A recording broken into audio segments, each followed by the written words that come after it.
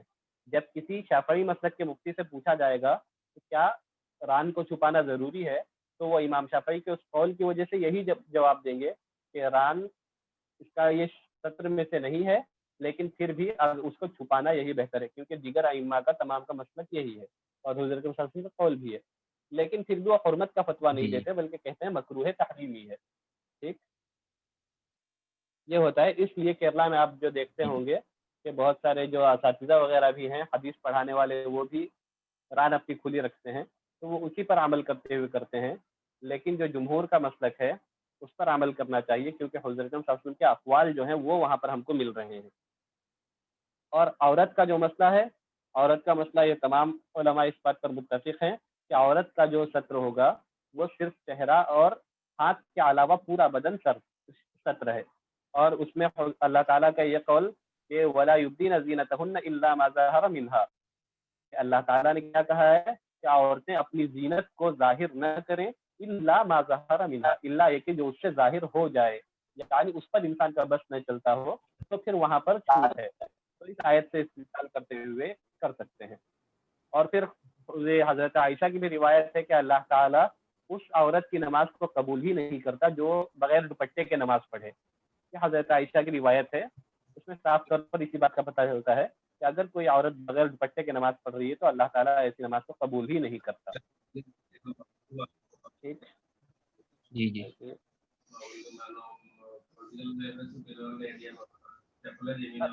آگے ایک اور چیز یہ ہے، ہاں، اس میں جب کپڑوں کی بحث چل رہی ہے سپنا والا، تو ایک چیز اس میں بھی یہ سوال بہت پوچھا جاتا ہے کہ ہم لوگ کیا ایک ہی چادر کے اندر نماز پڑھ سکتے ہیں یا نہیں پڑھ سکتے. ٹھیک، جب ایک ہی چادر ہو ہمارے پاس، اس کو اوڑھ کر نماز پڑھ سکتے ہیں یا نہیں. اگر اس میں سطر چھپ جاتا ہے، ناف سے لے کر گھٹنے تک کا حصہ اگر چھپ جاتا ہے تو نماز تو ہو جائے گی، لیکن ایسا کرنا مکروہ ہے، کیونکہ حضرت اکرم صلی اللہ علیہ وسلم نے بعض موقعوں پر ایک کپڑے میں ایک چادر کے اندر نماز پڑھنے کو منع کیا ہے. کیونکہ ایک تو یہودیوں کا ایک عبادت کا طریقہ تھا کہ وہ اپنی چادر کو پورے بدن میں لپیٹ لیتے تھے، بالکل ٹائٹ باندھ دیتے تھے، اور پھر اس میں وہ اپنی عبادت کرتے تھے. تو ایک اس سے مخالفت ہے، اور اس کے علاوہ پھر اس سے بے حیائی کا بھی اظہار ہوتا ہے. لیکن جو منع کیا ہے اس کا مطلب یہ ہے کہ حضرت صلی اللہ علیہ وسلم جانتے تھے کہ ان کے پاس اور چادریں بھی ہیں، اگر میں ان کو منع کروں گا تو وہ دو چادریں استعمال کر لیں گے. ورنہ اگر ایک ہی چادر ہے تو پھر حکم یہ ہے کہ اس سے اپنے کاندھوں تک چھپا لے، کندھے وغیرہ بھی کھلے نہ رکھیں. یہی سے مسئلہ نکلتا ہے بنیان پہن کر نماز پڑھنے کا.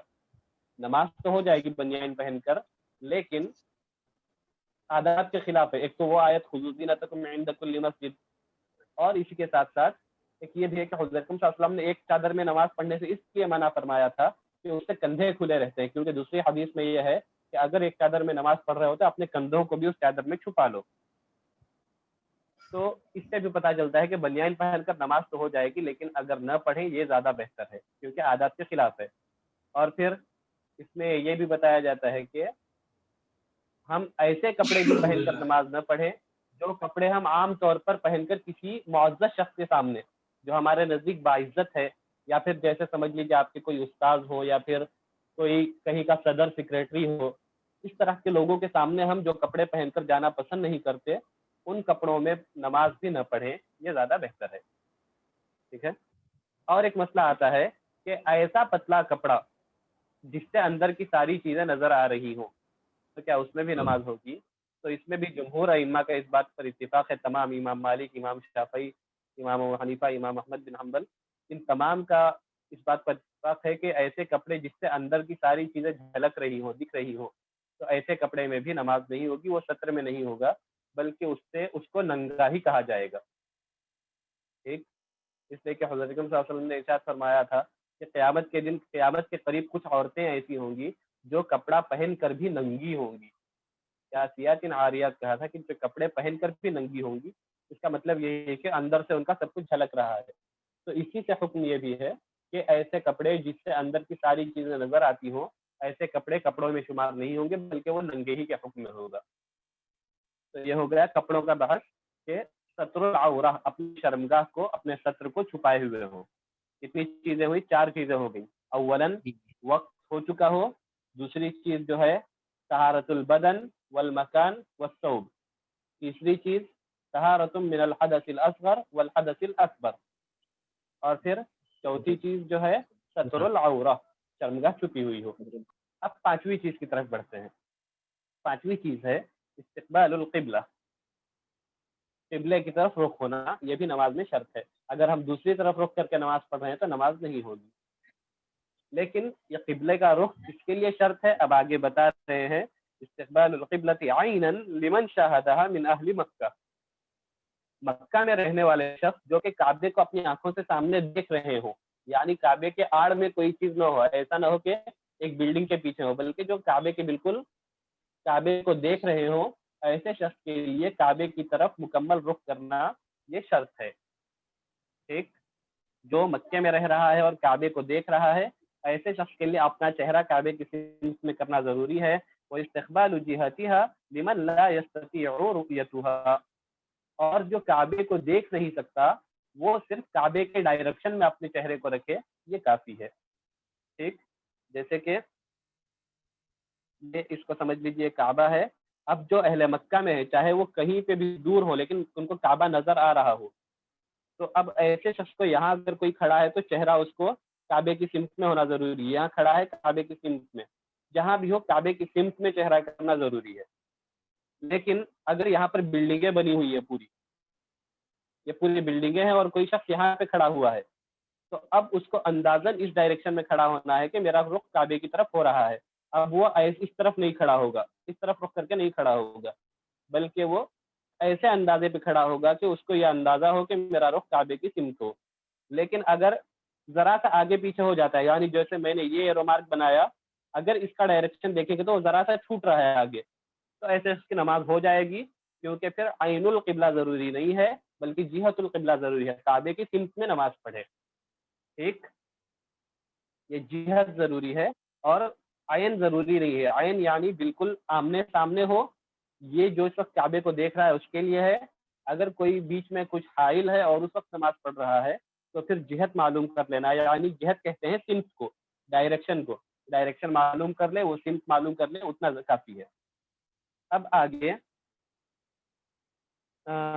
استقبال جہتها لمن لا يستطيع رؤيتها. اور کوئی نہیں دیکھ سکتا تو پھر اس کا جہت اس کے لیے کافی ہے، یعنی سمت معلوم کر لینا کافی ہے.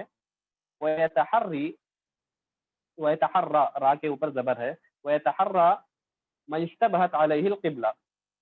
تحرى کے معنی ہوتے ہیں اجتہاد کرنا، کوشش کرنا. ٹھیک، اور وہ شخص جس پر قبلہ مشتبہ ہو گیا ہو، جس کو سمجھ میں نہیں آ رہا ہو کہ کعبہ کہاں ہے، تو وہ پھر کوشش کرے گا کعبہ کو جاننے کی کہ کون سے سمت میں قبلہ ہے. اور پھر جہاں اس کو غالب گمان جہاں ہوگا کہ ایسا محسوس ہوگا کہ اسی سمت قبلہ ہوتا ہے، تو پھر وہ اسی سمت میں نماز پڑھ لے گا. ٹھیک، فَإِنْ ظَهَرَ خَطْئُهُ لَمْ يُعِدْ. اور جب نماز کے بعد معلوم ہو جائے کہ میں نے غلط ڈائریکشن میں نماز پڑھی ہے، لم يعد، تو وہ اس کو نہیں دہرائے گا کیونکہ نماز ہو گئی. وَإِنْ عَلِمَ بِهِ فِي صَلَاتِهِ صَحَّحَ اتِّجَاهَهُ وَأَكْمَلَ.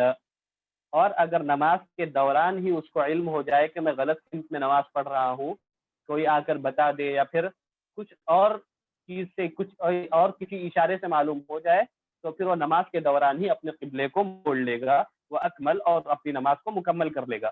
نماز توڑ کر دوبارہ اس کو کیا کہتے ہیں نماز دہرانے کی ضرورت نہیں ہے. ٹھیک ہے، جیسے سفر وغیرہ میں ہوتا ہے کہ آپ کسی اسٹیشن پر پہنچ جاتے ہیں اور اسٹیشن پر معلوم نہیں ہوتا کہ قبلہ وہاں پر کون سی سمت میں ہے. آج کل تو موبائل ہے، موبائل کے ذریعے سے معلوم ہو جاتا ہے، قبلہ فائنڈر ایپ مل جاتا ہے، گوگل پہ قبلہ دیکھ سکتے ہیں. تو یہ ساری سہولتیں ہو گئی ہیں. لیکن پھر بھی کبھی ایسا موقع ہو جاتا ہے تو اب تحری کے معنی ہوتے ہیں، اردو میں تحری لفظ استعمال کرتے ہیں، یعنی اب وہ انسان اپنا کوشش کرے گا، اجتہاد کرے گا، محنت کرے گا. اور سب سے بیسٹ طریقہ کیا ہوتا ہے کہ وقت دیکھا جائے گا. صبح کا اگر وقت ہے تو ہندوستان کے اعتبار سے دیکھیں گے سورج کا سایہ جو ہے مشرق کی مغرب کی سمت پڑ رہا ہوگا، تو آپ سمجھ لیں گے کہ جب سورج کا سایہ مغرب کی سمت میں جا رہا ہے تو وہی قبلہ ہے. جب دوپہر ڈھل جائے گی، دوپہر ڈھلنے کے بعد جب آپ سورج کا سایہ دیکھیں گے تو جس سمت میں سایہ جا رہا ہے اس کے اپوز میں قبلہ ہے. تو یہ سورج کے سائے سے اندازہ لگا سکتے ہیں. لیکن پھر بھی اگر کبھی معلوم ہو جائے نماز کے دوران تو پھر حکم یہ ہوگا کہ اسی نماز کے دوران اپنے قبلے کی سمت صحیح کر دیں اور پھر نماز مکمل کر لیں. نماز کے بعد معلوم ہوتا ہے کہ میں نے غلط ڈائریکشن میں نماز پڑھی ہے تو پھر ایسے شخص کو نماز دہرانے کی ضرورت نہیں ہے, نماز ہو جائے گی. کیونکہ اس کے سلسلے میں ایک حدیث ہے کہ ایک مرتبہ صحابہ رضی اللہ تعالیٰ عنہ نبی کریم صلی اللہ علیہ وسلم کے ساتھ سفر میں تھے, تو بادل اتنے چھائے ہوئے تھے کہ وہاں پر قبلے کی سمت معلوم ہی نہیں ہو رہی تھی. تو صحابہ نے حضور صلی اللہ علیہ وسلم کے ساتھ نماز پڑھ لی. جب نماز مکمل ہو گئی, دھوپ وغیرہ نکلی, بادل چھٹ گیا, تو پھر اس کے بعد معلوم ہوا کہ سایہ جو ہے وہ ہم جس سمت میں نماز پڑھ رہے ہیں اسی سمت میں ہے, یعنی ہم قبلے کو اپنی پیٹھ کی طرف کر کے نماز پڑھے ہیں. تو صحابہ پریشان ہوئے کہ اب کیا کرنا ہے. حضور اکرم صلی اللہ علیہ وسلم نے ان کو جواب دیا کہ آپ نے جس نیت کے ساتھ نماز پڑھی تھی اللہ تعالیٰ نے نماز کو اسی کی حالت میں اٹھا لیا ہے, یعنی آپ کی نماز قبول ہو چکی ہے. ٹھیک. اور جو نماز کے دوران قبلہ اگر معلوم ہو جائے تو پھر اس وقت اپنا ڈائریکشن جو ہے وہ چینج کرنا. اس سلسلے میں روایت ہے حضرت عبداللہ ابن عمر رضی اللہ تعالیٰ سے روایت ہے کہ ایک مرتبہ کچھ لوگ قباء میں نماز پڑھ رہے تھے, مسجد قباء جو ہے وہاں پر نماز پڑھ رہے تھے, فجر کی نماز تھی. کہ ایک شخص آ کر کہتا ہے کہ حضور اکرم صلی اللہ علیہ وسلم پر ابھی حکم نازل ہوا ہے کہ قبلہ کا رخ بدل گیا ہے. کون سے قرآن میں بھی اس کا تذکرہ ہے کہ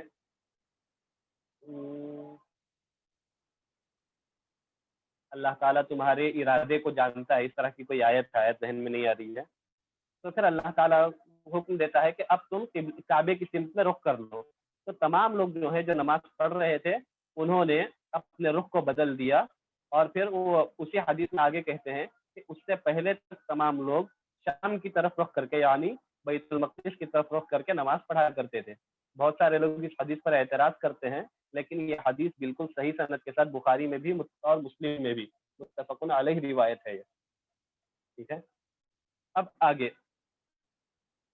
فَإِنْ ظَهَرَ خَطْئُهُ لَمْ يُعِدْ, اگر اس کا غلط ہونا ظاہر ہو جائے تو نماز نہیں دہرائے گا, اور اگر نماز کے دوران اس کو معلوم ہو جائے کہ ہم غلط سمت میں نماز پڑھ رہے ہیں تو وہ اپنے رخ کو بدل لے گا اور اپنی نماز مکمل کر دے گا. اب آگے جو ہے ایک مسئلہ بتا رہے ہیں, وَيَسْقُطُ وُجُوبُ اسْتِقْبَالِ الْقِبْلَةِ عَنِ الْمُكْرَهِ, اگر کسی کو زبردستی قبلے کے الگ رخ میں نماز پڑھنے کے لیے کہا جا رہا ہے, مکرہ یعنی جس پر زبردستی کی گئی ہو, جو نہ چاہتے ہوئے بھی کرنے پر مجبور ہو. مجبور شخص لے لیجیے, مجبور شخص پر قبلے کا رخ کرنا ضروری نہیں ہے. کوئی کسی کو قید کر رکھا ہے اور اب نماز کا وقت ہو رہا ہے اور اس کو اب وہاں پتہ بھی نہیں چل رہا ہے کہ نماز کس سمت میں پڑھنا ہے, یا پھر اس طرح سے قید کر کے رکھا ہوا ہے کہ وہ قبلے کی طرف رخ نہیں کر سکتا. تو ایسا مجبور شخص اس کے لیے, یا پھر کوئی بیمار ہے اور وہ اس حالت میں ہے کہ وہ اپنے رخ کو خود سے بدل نہیں سکتا, تو ایسا بھی شخص مجبور مانا جائے گا. تو ایسے مجبور شخص جو ہوتے ہیں ان کے لیے قبلہ ضروری نہیں ہے, وہ بغیر قبلے کے بھی نماز پڑھ سکتے ہیں. اسی طرح سے والمریض, کوئی بیمار ہے اس کے لیے بھی قبلہ شرط نہیں ہے. والخائف, اور کوئی ایسا شخص جو ڈرا ہوا ہو. ڈر کس چیز کا؟ کہ اگر میں قبلے کی طرف رخ کر کے نماز پڑھنا شروع کروں, ہو سکتا ہے کہ دشمن مجھ پر حملہ کر دے گا, کیونکہ دشمن کو میں اپنی پیٹھ دکھا دوں گا اور وہ پیٹھ پر وار کر سکتا ہے پیچھے سے. یا پھر جیسے ہی میں قبلے کی سمت رخ کروں گا, اس طرف میرا بہت سارے سامان پڑے ہوئے ہیں, وہ سامان چوری ہو جانے کا خطرہ ہے. یا پیچھے سے کوئی جانور اٹیک کر سکتا ہے. تو اس میں کیا ہوتا ہے, ایک طرف ندی ہے, ندی کی سمت قبلہ ہے, اور پیچھے کچھ جنگل ہے. تو قبلے کی سمت تو ندی ہے, لیکن جب میں قبلے کی سمت نماز پڑھنا شروع کروں گا تو پیچھے سے کوئی جانور جنگلی حملہ کر سکتا ہے. تو ایسا شخص جو ہے وہ خائف میں شمار ہوگا, کہ اس کو خوف محسوس ہے. وَعَنِ الرَّاكِبِ فِي الصَّلَاةِ النَّافِلَةِ, اور اگر نفل نماز پڑھ رہے ہوں تو پھر جو سوار ہے, سواری پر کوئی نماز پڑھنا چاہتا ہے سنت نماز, تو وہ بھی اس کے لیے قبلہ ضروری نہیں ہے, وہ بغیر قبلے کے نماز پڑھ سکتا ہے. کیوں؟ اس کی دلیل جو ہے نبی کریم صلی اللہ علیہ وسلم فقد صلی رسول اللہ صلی اللہ علیہ وسلم علی راحلته حیث توجہت به یؤمی برأسه, اس لیے کہ نبی کریم صلی اللہ علیہ وسلم کا عمل ہے کہ نبی کریم صلی اللہ علیہ وسلم سفر میں اپنے جانور پر سوار ہو کر نماز پڑھ رہے ہوتے تھے, اور جانور جہاں کا بھی رخ کرتا آپ صلی اللہ علیہ وسلم اپنی نماز کو جاری رکھتے تھے اور اپنے سر سے اشارہ کرتے تھے, یعنی رکوع اور سجدے کا اپنی سر سے اشارہ کیا کرتے تھے.